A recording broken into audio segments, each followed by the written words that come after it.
the idea of continuous time valuation, and we've shown that, or at least I'd shown that there was a proof within the notes that gave that the value of a call option at time t is the discounted price from a time capital T of an expectation under a risk-neutral probability measure of a claim at t given a history up until t, little t. And this was, as we've seen in the binomial discrete approach, the formula that we'd effectively used, but it could also be applied to value options in continuous time. So we had looked at the European vanilla call option there with that particular payoff, and we had gone through assuming that the underlying asset was non-dividend paying and that it obeyed this particular stochastic differential equation under the risk-neutral probability measure, which basically shifts a mu to an r, and under that circumstance conditions, that basically gives us that log of st when like log of s little t, r minus sigma squared on 2t minus t plus sigma root t minus tx, where x is n naught 1. Then we showed that because of the max condition in the payoff, a max of s minus st minus k and 0, that you're only going to get a positive payout when st was greater than k. So log of st is greater than log k by monotonicity of the logs. When we then, the point of doing that is that then we can, there's one thing we do know about st is that it obeys this formula here. This technically should be an equal sign, sorry.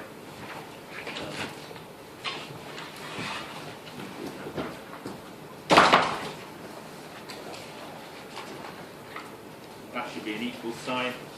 So that then we can rearrange, we can represent greater than log st greater than log k in terms of this greater than log k. We can rearrange that to get x. X rearranged greater than or equal to something on the right hand side is a minus d2 factor. And the point is that x is now, we're aiming towards a probability distribution that we know how to evaluate in terms of the expectations that we're eventually going to have to do using that formula. X is n naught 1 distributed, which is a very nice distribution to deal with. So then it's a case of just plugging it in, and the key thing is that this max condition gives rise to a non-doubly infinite domain. It's only going from minus d2 to infinity, that's the non-zero part. Then it's a case of splitting these bits apart and treating the two integrals separately.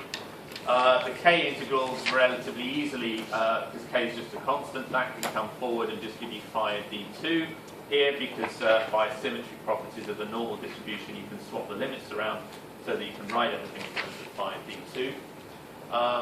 As you go down here, the goal is you replace log st with the log s little t plus r minus sigma squared t minus t times the thing sigma root t minus tx. And the point of that is because the probability distribution function that you're going to put in each of these two cases is just the n naught 1 that you're integrating with respect to x. So the n naught 1 is e to the minus x squared on 2 over root 2 pi. All this other mess comes out the front and simplifies, and you're then just left with an integral you have to do there, which involves the completion of squares. You complete the square. You've got an extra bit left over, which also comes out and further simplifies, and then you do a change of variables from x minus sigma root t minus t to z. That shifts the integration limits, the lower limit gets shifted by a finite amount, minus sigma root t minus t. Again, the symmetry properties of the normal distribution mean you can swap those limits around, and at the end of the day you get the phi of a new variable, d2 plus something, which we call d1. And so the final result then gave us that call option was current value of the call option is current price times a cumulative normal distribution function of d1 minus the strike price discounted from expiry times CDF with d2. Where d1 and d2 are these formulae here, and they're related by this set here. d2 plus sigma root t minus t. So that's the value of the European vanilla call option at any time t. We use the put call parity to get the corresponding continuous time valuation of the put option, European vanilla put option as well. And if we now plot those figures, what you see is the following. So what I'm doing here is I'm plotting the value of the option against the asset price at time t, little t, for lots of different values of t going up to the expiry time capital T. And what you see is if you plot it for certain, I put in some parameters, you see that these functions up here, of course, are going to depend on things like strike price, risk-free rate, volatility, time to expiry, things of this type. So essentially what I'm doing in these plots is I'm varying the time to expiry for certain fixed values of the risk-free rate, the volatility, and a strike price. What they are doesn't matter in these plots. The plots are similar, whatever you put in. So what have you got here? Essentially, you have a smooth curve at t equals 0, which just climbs up like this. So it starts at 0, and then gets its exponentially smaller than 0, then it rises up and asymptotes to this straight line, which is st minus k.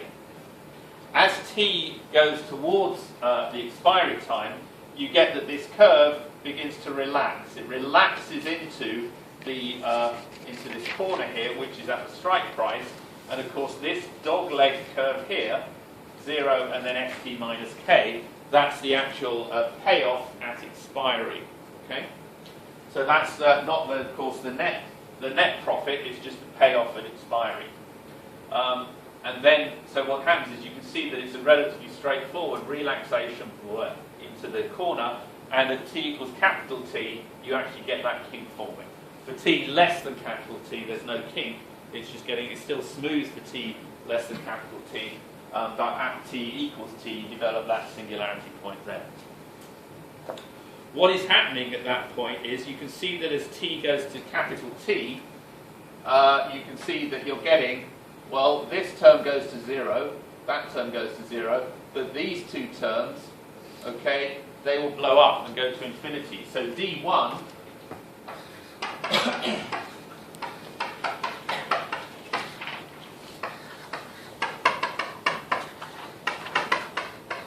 okay, and so then that will go to, so it behaves like this as t goes to t goes to t, because this thing goes to, all right, let me just do it properly mathematically.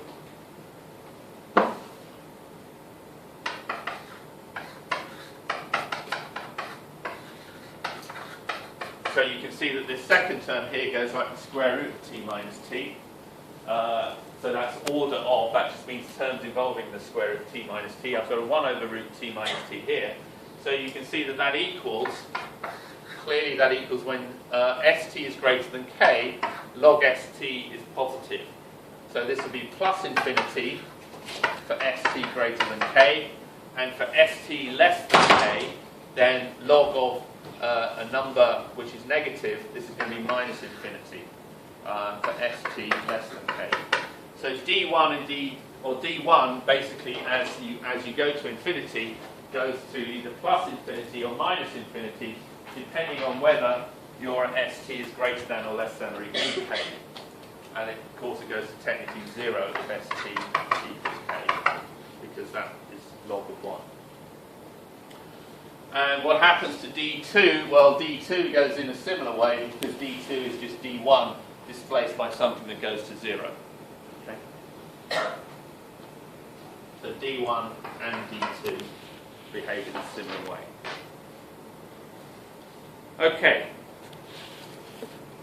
So you can see that that's how you get the kink developing at st equals k at expiry, because essentially you've got something that's got to jump between plus infinity and minus infinity very, very quickly, instantaneously, so you're going to get a kink. When you do the same thing for the put option is slightly different. You don't get a completely monotonic behavior, just a relaxation. The put option, that's the final payoff, okay, at k, and what happens is you start a little bit low and you end a little bit high, okay, and so what happens is it goes down and decays like that. So this is for t less than t, and this is at t equals t, okay, this is for the put value. What the value is here is, well, you can work out what that value is because if you go back to the value of the put option, here, what happens as ST goes to 0, okay, well you can see what happens as ST goes to 0, you're going to get something blowing up. Okay, you're going to get, this is going to be log of 0, okay, so this is going to be a positive number, and so you can end up getting things with phi of plus or phi of minus infinity and so forth. And actually, if you do the calculation, it goes something like k to the minus RT minus t. Okay, so the y-intercept or the value of the put option for 0 price is that value. And then what happens is, as time increases, okay, then essentially it goes up. This bit goes up, and this bit goes down. Okay, so you get you get an increase in tensioning up here and a relaxation down there until it forms a kink at time t equals expiry. And clearly here S of t doesn't go to st, as S goes to infinity, it goes to 0. Okay? Right, so, I've actually done those calculations here. So these are special value cases that you've got. So when S is greater than K, you get plus infinity, good. When S is less than K, you get minus infinity. And so when S is greater than K, phi of dj goes to plus 1 and 0, but less than that, phi of minus goes to 0 and plus 1 in that case as well. So those are the special cases of the CDS for the normal distribution function. Okay? And the point is you get the tipping over exactly at the strike price, which is what you would expect. Right, any questions on that? Okay, so there's an example here which is, from you can see, somewhat outdated. How old were you then? 16, 15. 4, 5. How old are you? 98. 98. Sorry. So that's 16. No, how many years ago is that? 17 years ago. Yeah, 17 years ago. You were 6. How old was I? I was still relatively young then. So, right, so this was an example. So this was Asda, for example. The price on the 17th of November 1998 was 158 pence. And what you had on sale was the following. So you had two strike prices of 140, 160. They were quoting across the board on those, with calls quoted for January, April and July expiry, and puts with January, April and July expiry. And the values being quoted, for example, were 23.5 for a expiry date of the January European vanilla call option with the strike 140 on the underlying asset as the price.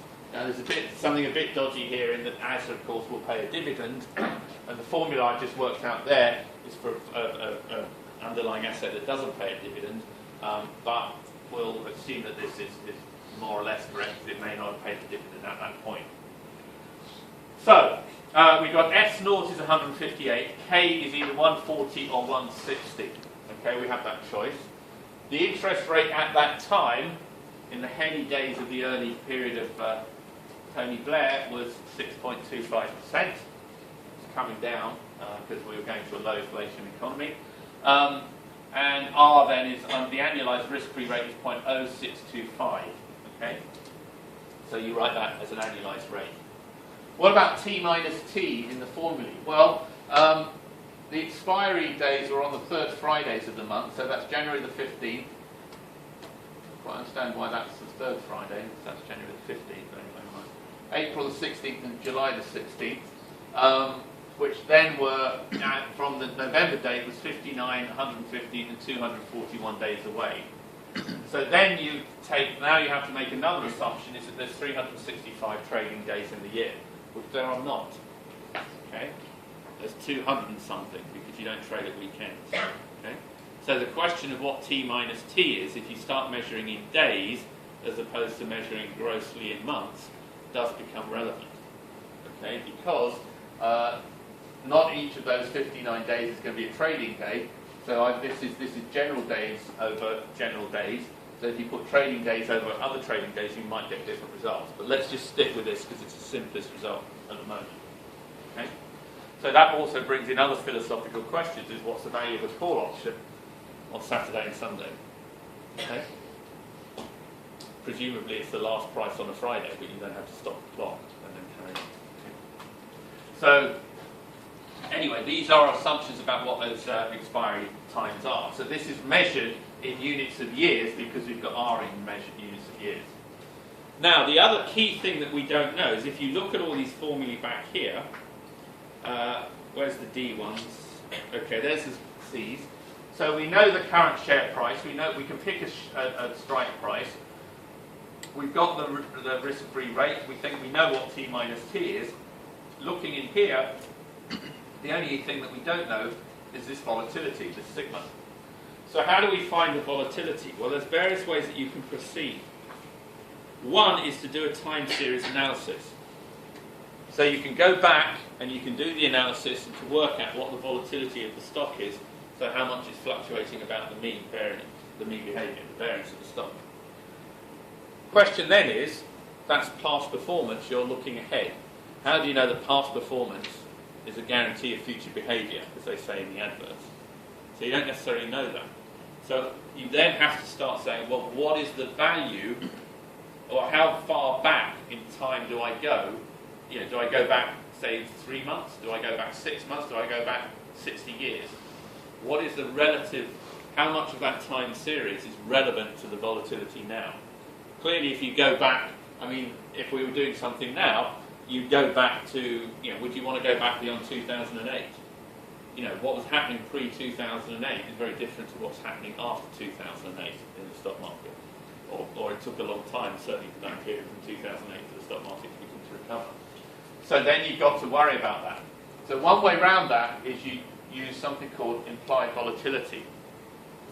Because I might value something with a certain time history, you might make a different decision about the time history over which the volatility is evaluated. So we could disagree quite legitimately on what the actual volatility of the stock is. So to do that, we use something called implied volatility. And what we do is, essentially we say, well, the market somehow knows what the real volatility of the stock is. So what you would then do is you would pick one particular option, and in this case we pick the April 140 call. So there's the April 140 call. Okay, that's got a price of 29.5. I think there's a 2 missed off there. 29.52. Okay. And the idea is you then have to play around to solve that equation for this call option. So you set the call option to be 29.52 if that was the price, and you put in all the other values here, and you've got to solve that for sigma. Okay.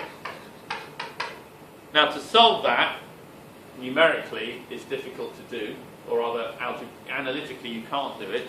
Why? Because if you look at the call options all involve cumulative normal distribution functions. Okay.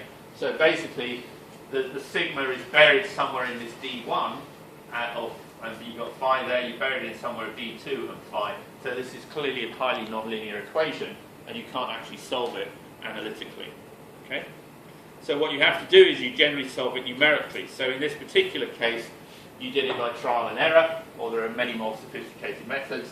And so the volatility came out as sigma was about 0.442. If you did sigma equals 0.442, sorry, that wasn't right at 29.5.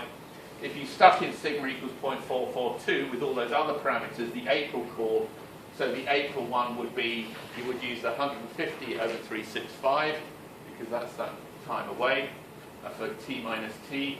If you stuck that in, you would get a call price of about 29.52, which isn't too bad. So that was sort of messing around by trial and error. If you use Mathematica or MATLAB or Maple, something like that, you can get those things exactly, or to as many numerical decimal places as you want. So the implication is that the volatility is about 44% over a year. Okay? So then what you can do is, you take that value of sigma, you assume that that the market knows the value of sigma by referencing to this point, and then you go away and you try and calculate what all the other possible options are. So this time you do vary all the t minus t to whether it's a January and April or a July call, a January, April or July put.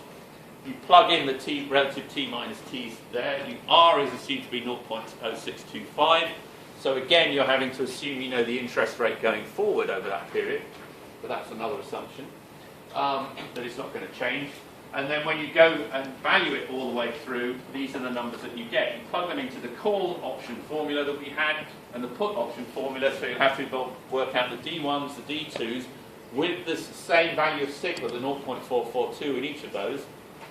Plug it into the normal tables or get the computer to do it for you for the phi's, and then add in also the current share price and the appropriate strike price, so whether it's 140 or 160.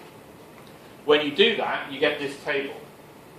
22.92 versus 23.5, 11 versus 12, 19 versus 18.3, 33.5 versus 4.72, 24, and you can see it and so forth.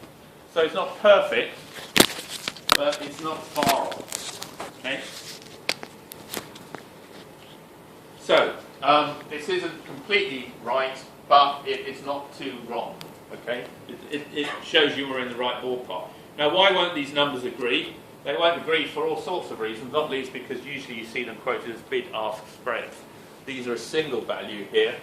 Usually you get different values for buying and selling depending on when you look on the actual websites. You see they'll sell it to you for a lot more than they would buy it from you. And that's their margin that the market makers are getting there. So that's one issue. But even if you take then the mean values, which is probably what we did here, this is what you get there. So it's not completely correct. But again, that could be because the bid-ask spread was asymmetric about what the fair value was for whatever the local reasons were. So there's all sorts of practical reasons why you won't exactly replicate that. But if you want to try and see values, this isn't a bad strategy to do. And also, the key thing is to work out this implied volatility. That's quite a good thing. So the argument why, you think, well, hang on, this is a bit silly because I'm using a put call option with this expiry to value all the other call options. That's true, but the volatility could be used in other calculations of more exotic options. Okay, so you could use the basic European vanilla and call options, European vanilla call options, or put options to actually get the implied volatility, and then use that in evaluations of, say, American options or more complicated Asian options or something like that. Right, so you perhaps should have a play around with that. You can try and reproduce these results if you want to have a go. Any questions on that then? Right, valuations of other types using martingale. So generally, this claim that we've got down there, X, for European options, is going to be able to form some function of the final strike, the final price.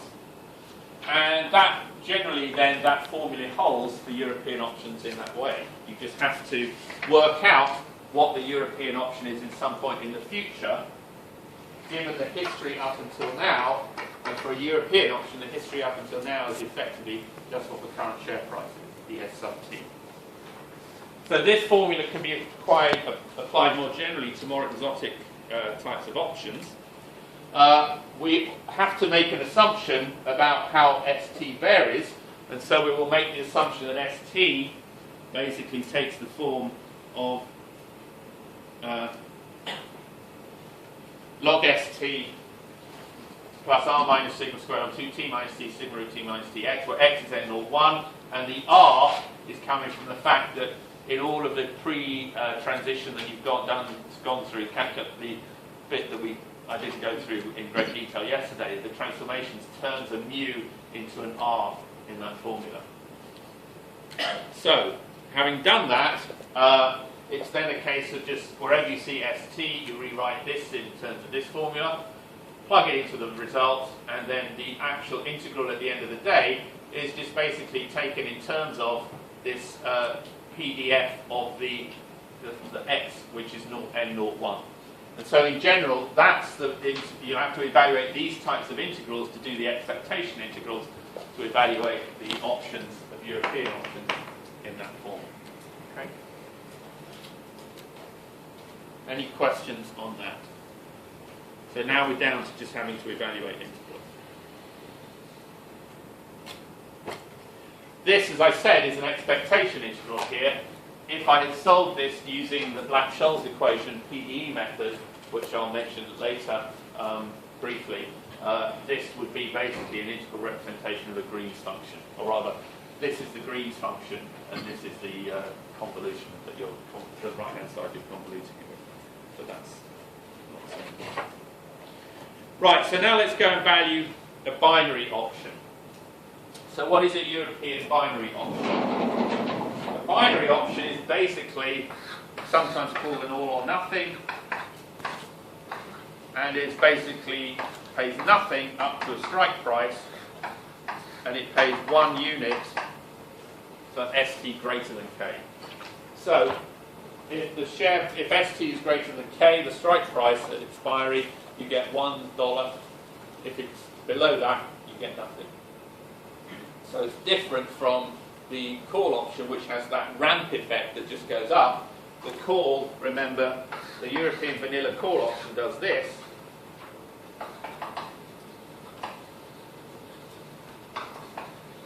And this is the binary of the European binary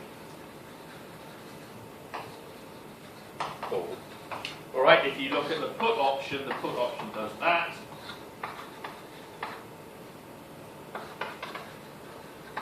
The Euro put. And the equivalent here, the Euro binary put option does the opposite.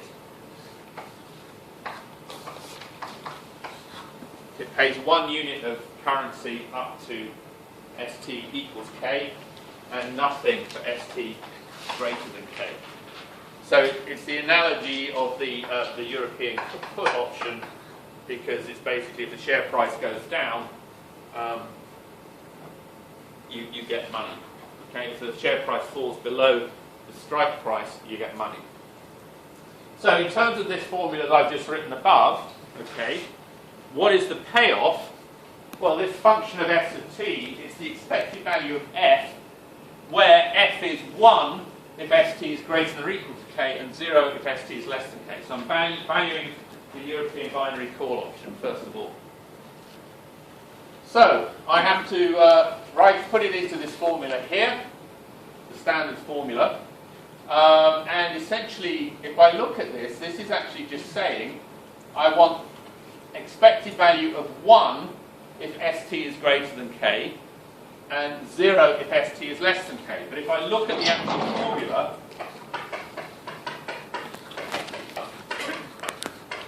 okay, so generally I've got an integrand of this type, and I've got to, the integral becomes 1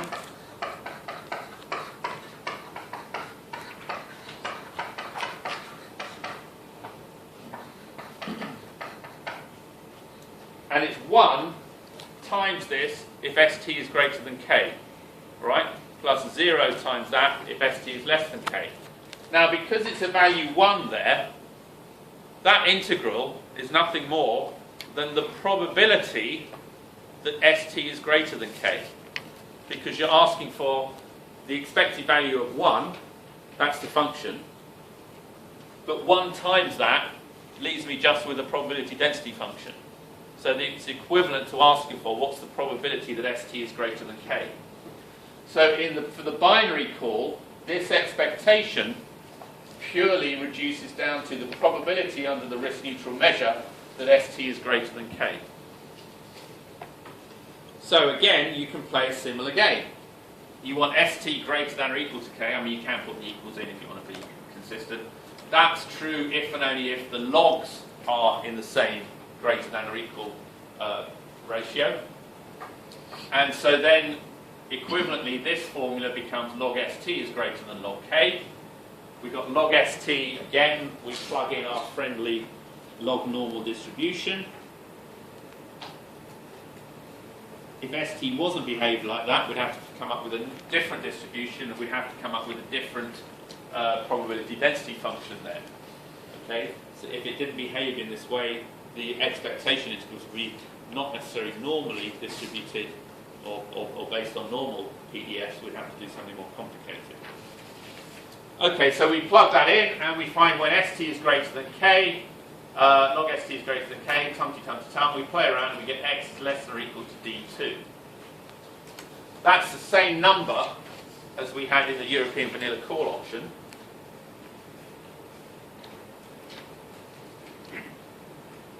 Okay, and so when we say, well, to go back and use it in the formula, it's the expected value of the probability that X is less than D2. Well, it's the cumulative distribution function from minus infinity up to D2 of X. Okay? So that just means that then it's just phi of D2. So the binary European vanilla call option is simply the discount rate, e to the minus RT minus T, times 1, that's the unit you're being paid, times the probability that ST is greater than K. Okay? So that's a very, very simple option. If you want to do another, if you look at the baseline down here, if you want to value the binary put, a similar calculation gives you 1 minus phi of D2 times the discount rate, because you've then got to have ST less than K, and the properties of the normal distribution means that it ends up as 1 minus phi of D minus D2. And so you end up with a corresponding, I change this every year. It's not right. Sorry. Right. You get a corresponding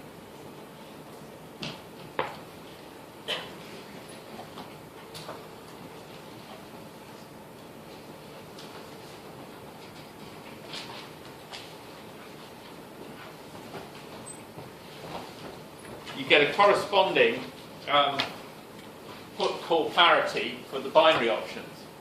The value of the binary call plus the value of the binary put is just e to the minus RT minus T. Okay? If you add the two together. So,